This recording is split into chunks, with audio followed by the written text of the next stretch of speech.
Hello जय हिंद साथियों, स्वागत है आप सभी का सत्या एक्सेलेंट यूट्यूब चैनल पे। आईटीआई के बहुत सारे छात्रों का कहना था कि सर आईटीआई प्रैक्टिकल का पेपर सॉल्व करा दीजिए। वैसे मैंने कल की वीडियो पे कुछ और भी पेपर मैंने दिया था जो कि प्रैक्टिकल का पेपर था, और आईटीआई फर्स्ट ईयर और सेकेंड ईयर का प्रैक्टिकल का पेपर का मैंने कल वीडियो भी बनाया था। यदि आपने वो वीडियो नहीं देखा है, जो कि पिछले साल का जो पेपर हुआ था उसका मैंने वीडियो बना रहा है, और यहाँ पर मैं एक और पेपर के साथ यहाँ पर वीडियो बना रहा हूँ जो कि आपका आईटीआई फर्स्ट ईयर का है। आप यहाँ पर देख सकते हैं, और ये जो आपका पेपर होने वाला है, प्रैक्टिकल का जो पेपर होने वाला है, यहाँ पर आप पढ़ सकते हैं, उसका पेपर का यहाँ पे वीडियो बना रहा हूँ। और ये सभी ट्रेड के लिए नहीं है, यहाँ पर देखिए कुछ ट्रेडों के लिए, जैसे कि इलेक्ट्रीशियन हो गया, इलेक्ट्रोप्लेटर हो गया, लिफ्ट मैकेनिक हो गया, लिफ्ट स्क्लोप्लेटर हो गया, इन सभी ट्रेडों के लिए यहाँ पर है। तो यदि इन ट्रेडों से आप आईटीआई करें तो आपका जो प्रैक्टिकल का पेपर आने वाला है कुछ इस तरह से आने वाला है, जिसमें यहाँ पर आपको 8 घंटे का समय दिया जाएगा।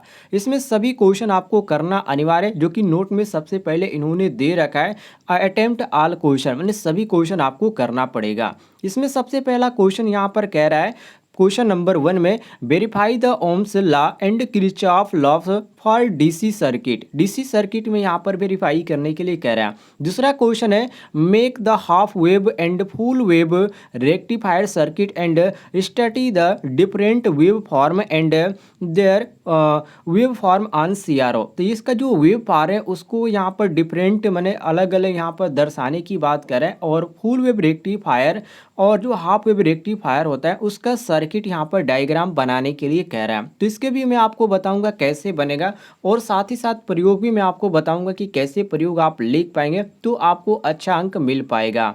नीचे आप आएंगे साथियों तो आपको तीसरे नंबर पे क्वेश्चन देखने को मिल जाता है, जो कि इसमें कह रहा है कि domestic chain charging and discharging of capacitor also test the capacitors using DC voltage and lamp में। तो यहाँ पर आपको चार्जिंग और डिस्चार्जिंग की अवस्था में जो कैपेसिटर है उसका यहाँ पर डीसी वोल्टेज लैंप में टेस्टिंग करने की बात करें तो इसका भी डायग्राम आपको बनाना पड़ेगा, और इसका यहाँ पर प्रयोग आपको लिखना पड़ेगा। तो ये सभी चीज़ें आपको बताने वाला हूँ। वैसे यहाँ पर कुछ छात्र क्वेश्चन ही देखकर समझ गए होंगे कि किस तरह के क्वेश्चन पूछे जा रहे हैं, तो वो बुक से भी पढ़ सकते, कोई दिक्कत नहीं है। फोर्थ नंबर में कह रहा है कि measure the earth resistance using, यहाँ पर अर्थ टेस्टर के अंतर्गत यहाँ पर करने के लिए कह रहा है। तो चलिए यहाँ पर क्वेश्चन नंबर 1 से हम सॉल्व करते हैं। सबसे पहला क्वेश्चन है, वेरीफाई द ओम लॉ। सबसे पहले ओम के लॉ को यहाँ पर हम सॉल्व करते हैं। तो ओम का साथियों क्या होता है, ओम लॉ को यहाँ पर सत्यापन करना होता है। तो सबसे पहला आपको हेडिंग यहाँ पर दागना पड़ेगा उद्देश्य, और उद्देश्य में आपको लिखना है ओम के नियम का सत्यापन करना, जो कि औजार एवं सामग्री। उसके बाद आपको हेडिंग दागना है, और इसमें जो जो आपको यहाँ पर सामग्री की जरूरत पड़ने वाली है, जैसे कि कॉम्बिनेशन प्लायर। आपने ओम का नियम सत्यापन किया होगा तो आपने देखा होगा उसमें एक कॉम्बिनेशन प्लायर की जरूरत पड़ती है, फ्यूजिंग तार की जरूरत पड़ती है। फ्यूजिंग तार आपका 1 मीटर रहेगा। इसके बाद यहाँ पर मीटर भी रहेगा। उसके बाद DPIC मेन स्विच रहेगा, PVC तार रहेगा जो कि 13 बाई आपका 22 SWG का रहता है। उसके बाद यहाँ पर पेचकस भी रहेगा, और वोल्ट मीटर भी रहेगा, और वेरिएबल एंड फिक्स प्रतिरोध भी रहेगा। तो ये सारी चीज़ आपको औजार एवं सामग्री के अंतर्गत आ जाएगी। तो इसको हेडिंग दाकर आप इन सभी चीज़ों को लिख दीजिएगा। नीचे आएंगे साथियों तो आपको यहाँ पर जो इसका बनाने के लिए कह रहा है फिक्स प्रतिरोध, और जो DPIC जो स्विच है उसके अंतर्गत आपको दर्शाना पड़ेगा। तो देखिए आपका सबसे पहला जो फिगर है ये बनेगा, उसके बाद आपको ये बनेगा। आप चाहे तो एक ही में यहाँ पर इसके का जो स्विच यहाँ पर दिखाया जा रहा है उसको दर्शा सकते हैं, कोई यहाँ पर दिक्कत नहीं। देखिए ये आपका फिक्स प्रतिरोध को दर्शा रहा है, और ये जो है आपका यहाँ पर जो स्विच है केवल ये इसको इंडिकेट करने के लिए बनाया गया। बाकी इसमें सेम है, कोई यहाँ पर दिक्कत नहीं। आप यहाँ पर देख सकते हैं, यहाँ पर प्रतिरोध को अलग से यहाँ पर दिखाया गया, तो आप इसको चार्जिंग और डिस्चार्जिंग की अवस्था में दिखा सकते हैं। नीचे आ जाएंगे साथियों तो यहाँ पर कार्यविधि भी लिखने के लिए कहा जा रहा है। तो इसका कार्य आपने कैसे किया वो सारी चीज़ आपको लिखना पड़ेगा। तो कार्यविधि में आपको लिखना है, दिखाए गए चित्र की तरह परिपथ को संयोजित करें। दूसरे नंबर पे आपको लिखना है कि स्थिर प्रतिरोध को धारा के अनुसार परिवर्तित प्रतिरोध को रखते हुए वोल्ट मीटर तथा ए मीटर की रीडिंग ज्ञात करें। तीसरे नंबर पे आपको लिखना है फिक्स प्रतिरोध का मान R बराबर V अपान R, जो कि ओम द्वारा ज्ञात किया जाता है। फोर्थ नंबर में आपको लिखना है वेरिएबल प्रतिरोध को उन अनेक परिस्थितियों में बढ़ाकर एवं घटाकर वोल्ट मीटर तथा एमीटर की रीडिंग ज्ञात करें। साथियों आपसे मैं आपको कहूँगा आप 4 ही लिखिएगा, ज़्यादातर यहाँ पर न लिखिएगा क्योंकि आपका जो समय रहता है कम रहता है। 8 घंटा दिया जाता है, लेकिन आप इसमें जब आप करेंगे तो आपको यहाँ पर ज़्यादा समय लग जाएगा।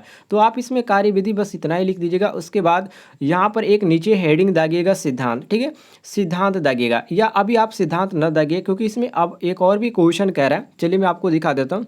इसमें आपका ओम का नियम भी कह रहा है और किरचॉफ का लॉ भी कह रहा है। तो किरचॉफ का नियम भी आपको यहाँ पर सत्यापन करना पड़ेगा। ये तो आपका ओम का हो गया। अब यहाँ पर कह रहा है एंड किरचॉफ लॉ, जो कि डीसी सर्किट के अंतर्गत दोनों को यहाँ पर इसका सत्यापन करना है। तो किरचॉफ का कैसे करेंगे साथियों, देखिए किरचॉफ का भी इजी होता है, बस समझने की यहाँ पर जरूरत है। देखिए किरचॉफ का नियम का सत्यापन करना, किरचॉफ का नियम का सत्यापन करना, उसी में आप लिख सकते हैं या अलग से भी लिख देंगे, कोई भी दिक्कत नहीं, क्योंकि यहाँ पर केवल आपको डीसी फॉर्म में आपको दर्शाना यहाँ पर है। इसके बाद आपको एक और हेडिंग दाग लीजिएगा औजार एवं सामग्री। तो इसमें आपको मल्टीमीटर, पावर सप्लाई डीसी, यहाँ पर ब्रेड बोर्ड, और यहाँ पर आपको प्रतिरोध पीवीसी आपको ज़रूरत पड़ेगी, और सिंगल वे स्विच की ज़रूरत पड़ेगी, और यहाँ पर मेन स्विच की भी इसमें एक ज़रूरत पड़ती है। और फिगर आप बनाना चाहे तो यहाँ पर बना सकते हैं, जो कि इसका निर्धारित मान रखकर आपको ज्ञात करना पड़ेगा, या आप मान नहीं भी ज्ञात कर सकते तो आप मान न रखिएगा, कोई दिक्कत नहीं होने वाली है। कार्यविधि की बात करें, कार्यविधि कैसे लिखना है, तो देखिए कार्यविधि में सबसे पहले आपको लिखना है फर्स्ट नंबर में दिखाए गए चित्र की तरह परिपथ को संयोजित करें। दूसरे नंबर पे आपको लिखना है मल्टीमीटर का उपयुक्त निम्न डीसी वोल्टेज पर सेट करें। तीसरे नंबर पे आपको लिखना है वेरिएबल पावर सप्लाई को 5 वोल्ट पर निर्धारित करें। और फोर्थ नंबर में आपको लिखना है डिजिटल मल्टीमीटर की मदद से वोल्टेज एवं करंट सही माप ज्ञात कर लें। 5 नंबर में आपको लिखना है मल्टीमीटर को उपयुक्त निम्न डीसी धारा पर सेट करें व किरचॉफ के दूसरे नियम का एक्स जंक्शन द्वारा धारा का मापन तीनों शाखाओं में कर स्थापित करें। तो ये आपका इंपॉर्टेंट है, ये आपका हो जाएगा 5 नंबर में। और ये आपका पहला क्वेश्चन जो हो गया बिल्कुल आपका हो गया पहला क्वेश्चन, ये आपका हो गया 50 नंबर का, ठीक है। अब यहाँ पर देखिए अगला क्वेश्चन यहाँ पर क्या करा, ये हमने क्वेश्चन नंबर 1 को सॉल्व कर दिया। क्वेश्चन नंबर 1 में आपको केवल इतना ही लिखना था। अब यहाँ पर देखिए दूसरे नंबर पे जिसमें कह रहा है कि make the half wave and full wave rectifier. तो half and full wave rectifier के लिए यहाँ पर कह रहा है, तो half wave and full wave rectifier, तो सबसे पहले आप यहाँ पर देखिए साथियों, ये जो आपका फुल वेव का देख लीजिए पूर्ण तरंग रेक्टिफायर का। तो पूर्ण तरंग रेक्टिफायर में आपके कितने डायोड लगे होते हैं, तो 2 डायोड लगे होते हैं। और इसमें आपको वेव फॉर्म इनपुट और आउटपुट दर्शाना जरूरी है, क्योंकि यहाँ पर कह रहा है क्वेश्चन में, ध्यान रखिएगा, मैं दोबारा यहाँ पर दिखा देता हूँ। देखिए यहाँ पर इसका जो वेव फॉर्म है, जो कि different wave form and there values इसका दर्शाना आपको पड़ेगा। तो इसमें जो वेव फॉर्म है वो आपको लिखना अनिवार्य होता है, इस पर भी आपको ज़्यादातर नंबर देखने को मिलता है। तो इसका जो वेव फॉर्म है, जैसे कि यहाँ पर आपका आउटपुट में वेव फॉर्म इस प्रकार दर्शाया गया है, और जो इनपुट में वेव फॉर्म है आपका इस प्रकार का दर्शाया गया है। इसको सबसे पहले आपको यहाँ पर ध्यान देने वाली बात है, सबसे पहले आपको उद्देश्य हेडिंग दागना इस प्रयोग को लिखने के लिए, और उसमें लिखना है पूर्ण तरंग रेक्टिफायर का अध्ययन करना। और आपका जो सर्किट बनने वाला है कुछ इस प्रकार का आपका बनने वाला, इतना आपका अलग रहेगा। और ये जो आपका डीसी आउटपुट है जो कि दर्शाने के लिए कह रहा है, तो डीसी आपका डिफरेंट करने के लिए कह रहा है। तो डीसी का हम यहाँ पर पहले इसको बनाएंगे, उसके बाद यहाँ पर हम इसको बनाएंगे। इसके बाद यहाँ पर जरूरत पड़ेगी सामग्री की, कौन कौन सी सामग्री का हमने उपयोग किया, ये सारी चीज़ आपको लिखना पड़ेगा। जैसे कि मल्टीमीटर का, ट्रांसफार्मर का, ऑसिलोस्कोप का, वन वे स्विच का, डायोड का, प्रतिरोध का, फील्ड कैपेसिटर का, और कनेक्टिंग तार का। तो ये सारी चीज़ आपको लिखना पड़ेगा कि इन सामग्री का हम उपयोग करने वाले हैं इस प्रयोग में, या प्रयोग करते समय हमें इन सामग्री का जरूरत पड़ेगी। नीचे आ जाएंगे साथियों, तो यहाँ पर आपको कार्यविधि लिखना है। वैसे यहाँ पर काफ़ी ज़्यादा है तो आपको याद करने की जरूरत नहीं, जैसे आप कार्य करते हैं, ठीक है, जैसे आप इस प्रयोग को करते हैं वैसे ही आपको क्रम वाइज यहाँ पर लिखना है। कोई ज़रूरी नहीं कि जैसे यहाँ पर जो बुक में दिया गया वैसे ही आपको उतार देना, ऐसी कोई भी यहाँ पर ज़रूरत नहीं है। तो आप अपने दिमाग से लिख सकते, कोई भी यहाँ पर दिक्कत नहीं, सोच समझ के आप लिखिएगा कैसे कैसे आपने किया। तो सबसे पहले नंबर में लिखिएगा कार्यविधि में कंपोनेंट को सोल्डरिंग करने से पूर्व जांच ले। दूसरी बात, सेलेनियम रेक्टिफायर की तुलना व ट्रांसफार्मर टी इलेक्ट्रोड जो कि C1 C2 को रेजिस्टेंस को नोट करें। और कुछ यहाँ पर जो मेन है उसको आप लिख लीजिएगा, वीडियो को स्टॉप करके देख लीजिए। इसके बाद यहाँ पर आगे कह रहा है, ये तो आपका फुल हो गया, और एक आपका ब्रिज रेक्टिफायर पूछ रहा था। तो ब्रिज रेक्टिफायर में आपका यहाँ पर 4 डायोड होते हैं। सबसे पहले आप ध्यान रखिएगा कितने डायोड होते हैं? फुल में आपका 2 होता है और यहाँ पर आपका ब्रिज रेक्टिफायर में 4 डायोड लगे होते हैं। तो सबसे पहले आपको यहाँ पर एक उद्देश्य हेडिंग दागना है, या उसमें भी आप बढ़ाना चाहते हैं तो बढ़ा लीजिएगा, उद्देश्य बिना हेडिंग दागे है। तो इसमें आपको ब्रिज रेक्टिफायर का अध्ययन करना, लिखना है और नीचे आपको फिगर बना देना है। फिगर आप अच्छे से बनाइएगा और फिगर बनाने के बाद ये जो आपका वेब फॉर्म है, जो कि वेब फॉर्म यहाँ पर इंपॉर्टेंट कर दिया है, क्योंकि यहाँ पर क्वेश्चन में साफ तौर पे कहा भी जा रहा है कि डीसी जो यहाँ पर है वेब फॉर्म आपको यहाँ पर दर्शाना पड़ेगा, जो कि यहाँ पर साफ तौर पे लिखा भी गया है। तो डिफरेंट आपका वेब फॉर्म आपको यहाँ पर दर्शाना पड़ेगा। तो इसको आपको वेब फॉर्म आपको बनाना जरूरी है, ठीक है। यहाँ पर देख सकते हैं। अभी यहाँ पर देखिए जो ज़रूरत पड़ने वाली किस किस सामग्री की ज़रूरत पड़ने, वो सारी चीज़ें आपको लिखना है। तो मल्टीमीटर, ट्रांसफार्मर, ऑसिलोस्कोप की आपको ज़रूरत पड़ने वाले, तो इन सारी चीज़ों को आप लिख लीजिएगा। और सीआरओ द्वारा कह रहा है क्वेश्चन में, आप देखिएगा यहाँ पर कह रहा है कि ये सीआरओ द्वारा आपको वेब फॉर्म जो है इसको आपको क्या करना है, इसका वैल्यू आपको बताना है। तो सीआरओ द्वारा आप कैसे बता पाएंगे?